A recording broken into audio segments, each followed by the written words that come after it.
Halo, selamat datang di podcast Manajemen Strategi. Saya Adel selaku host sekaligus project leader. Dan di episode kali ini, saya dan teman-teman saya akan membahas strategi pertumbuhan bisnis dari Crunch Club, sebuah brand camilan lokal yang menyasar generasi muda atau khususnya Gen Z dan milenial.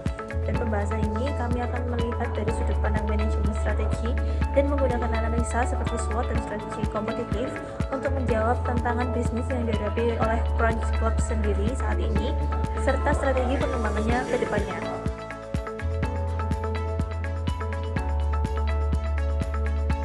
Crunch Club adalah brand yang menjual snack kue sus krim mini dengan berbagai varian rasa, yaitu matcha, taro, dan coklat vanila. Untuk target pasarnya, kami menargetkan pada generasi muda dari umur 18-40 tahun yang aktif, suka nyemil, dan juga mengikuti tren. Lalu, saat ini Crunch Club memasarkan produknya melalui e-commerce, media sosial, bazar, dan penjualan langsung.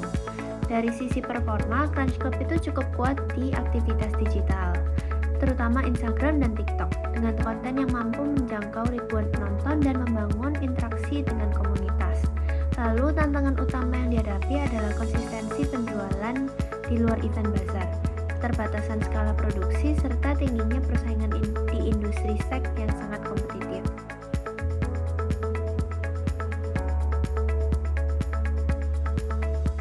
Untuk memahami posisi Crunch Club secara strategis, kami menggunakan analisis SWOT, di mana dari sisi strengths, Crunch Club memiliki keunggulan pada diferensiasi produk seperti varian rasa yang tidak umum, konsep brand yang fun, serta kemampuan membangun engagement komunitas melalui media sosial. Kemudian pada bagian weakness yang dihadapi, antara lain terdapat keterbatasan kapasitas produksi, ketergantungan pada event bazar, dan belum optimalnya distribusi yang berskala besar. Jika dilihat dari sisi opportunity, tren konsumsi snack praktis dan meningkatnya minat terhadap brand lokal, inilah yang membuka peluang untuk melakukan ekspansi, baik melalui e-commerce maupun melalui sistem reseller. Sementara itu, tren berasal dari banyak faktor, di mana terdapat banyak faktor snack dengan harga yang agresif, serta perubahan tren konsumen dengan cepat. Jika dilihat dari pendekatan Porter's Five Forces, tingkat persaingan industri snack ini sangat tinggi, sehingga Crunch Club perlu melakukan perubahan diferensiasi yang luas sehingga meningkatkan loyalitas pelanggan untuk dapat bertahan.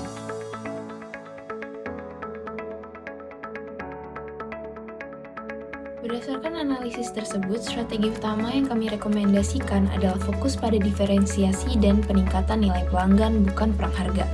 Nah, pertama, Crunch Club dapat mengembangkan strategi bundling dan seasonal product yang sudah terbukti meningkatkan jumlah pembelian per pelanggan.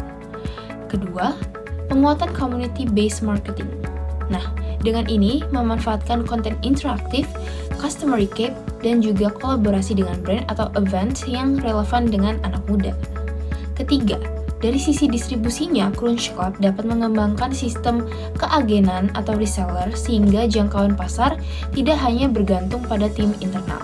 Strategi ini memberikan value creation berupa pengalaman brand yang lebih kuat, peningkatan repeat order, serta pertumbuhan yang lebih berkelanjutan tanpa harus meningkatkan biaya pemasaran secara drastis.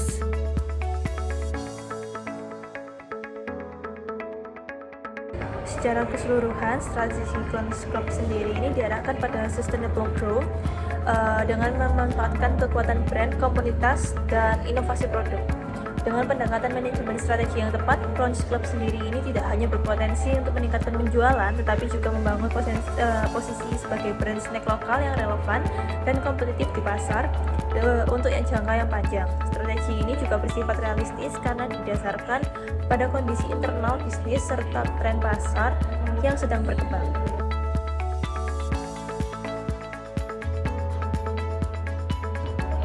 Demikian pembahasan kami mengenai strategi pertumbuhan Crunch Club ini. Terima kasih sudah mendengarkan podcast ini dan semoga pembahasan ini dapat memberikan gambaran bagaimana konsep manajemen strategi bisa diterapkan pada dunia atau bisnis secara nyata, dan sampai jumpa di podcast berikutnya.